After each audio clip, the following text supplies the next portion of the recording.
Good morning, everyone. So let's get started on our disciplinary actions that have been taken against counselors who are licensed and providing services in the state of Maryland, where I live. A lot of the common reasons for disciplinary actions for counselors in the state of Maryland, based on the research that I've done on the state board website, is sexual activity and sexual relationships between professional counselors and their clients. And although a lot of the male counselors are disciplined more for this action, I was very surprised to see that a lot of females that are listed on the website have almost the same number of complaints and violations against them. But of course, unfortunately, males did trump them when it comes to the number. Now, I just pulled random last names because my state has it listed under last names. And just pulling different ones, there are a lot of sexual relationships violations that have occurred amongst our counselors. Again, one of the themes that I've chosen, however, when pulling that up, because sexual relationships is a huge factor, I found one to be very interesting, and I wanted to pull it in order to cause myself to have to do more research and information. And so the case that I chose was against an individual who had their license suspended due on September the 19th of 2019. Their license was suspended due to failure to pay child support.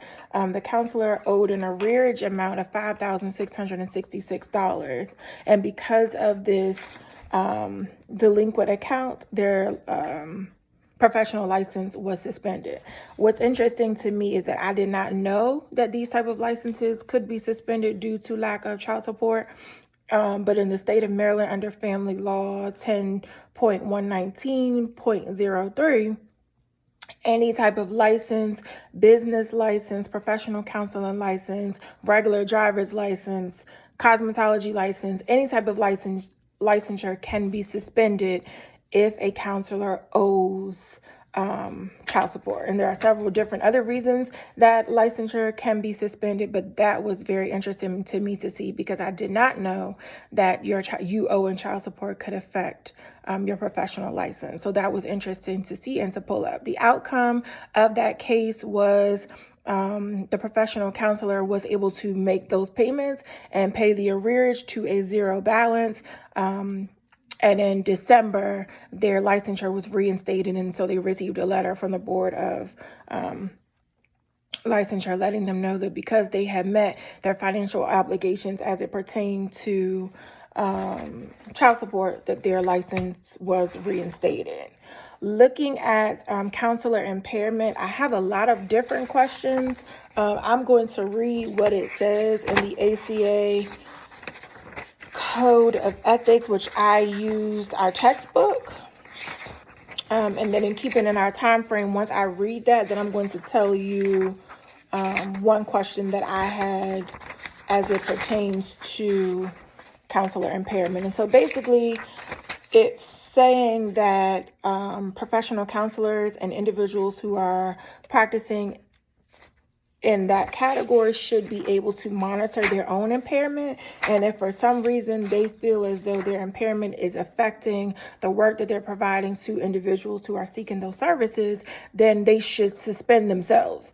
And I use suspend, but it's basically like taking a break, taking a step back from providing those services and supports. And so, as it says here, under our professional responsibility as counselors for C.2.G, it says counselors monitor themselves for signs of impairment from their own physical, mental, or emotional problems and refrain from offering or providing professional services when impaired.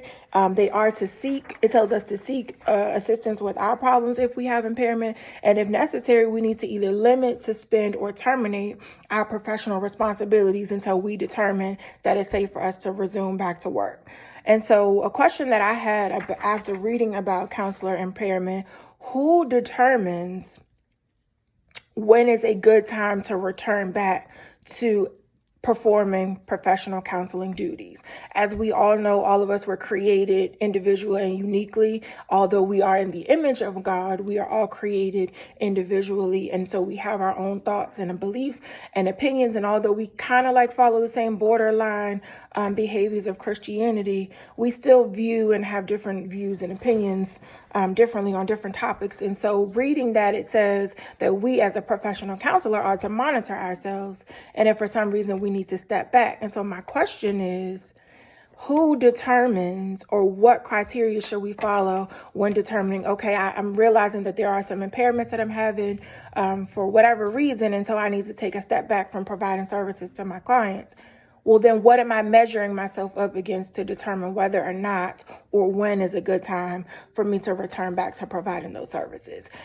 This was definitely a learning experience, as it was interesting to see, one, all of the public information that comes along with when our clients file grievances against us and complaints, and how that information is public. It's not hidden. And so all of your investigative information is included.